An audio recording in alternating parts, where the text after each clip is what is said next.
It's Chris Parker with Century 21 Bradley. We're with Margaret back at Cafe of Hope. Margaret, it seems like with aging parents and getting wills and everything set up, the powers of attorney, that all of these legal issues can create some real world problems for us because the way things play out aren't always as we intended. Things can get messy, greed becomes a part of it, extended health care and needs all complicate things, and this can create real problems for the real estate transaction. Well, and a lot of these problems actually start before the death. You know, we find all kinds of scenarios. In fact, we had one not too long ago in which mom needed some extended care, and mom had 3 children. She had 2 daughters and a son. Okay.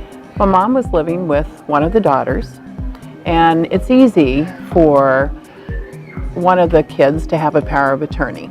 Sure. For mom's needs, Sure. medication, doctor's appointments, things like that. And that's what happened in this case, is mom granted a power of attorney to the daughter who was her caregiver.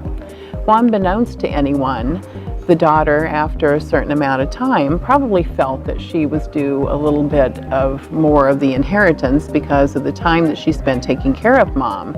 But she actually used her power of attorney to benefit herself, and she deeded the property to herself, mom's residence to herself. I see where the problem's starting. You're right. So mom finally passes, and when mom passes, the other 2 children are talking, we need to list the property, we need to get the assets sold, we need to distribute the proceeds. Well, that's when they finally determined that that property was now owned by the one daughter. She actually used that power of attorney for her own benefit, which does not stand well in the eyes of Indiana law. I was just wondering if it was legal for her to do that, and the answer is no. Absolutely not.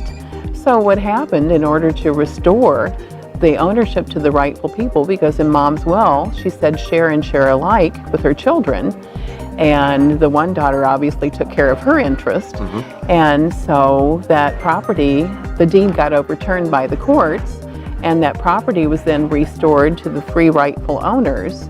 But in doing so, that created a lot of family problems, and the only one that was really able to navigate through that was a professional title company and a professional realtor. Sure.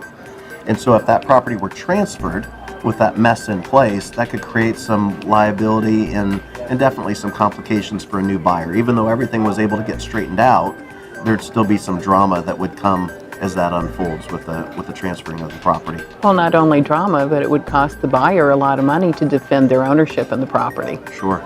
So really involving a quality realtor and a quality title company through that whole process is important, especially when we see an estate, because there's so many different layers to the paperwork. Absolutely.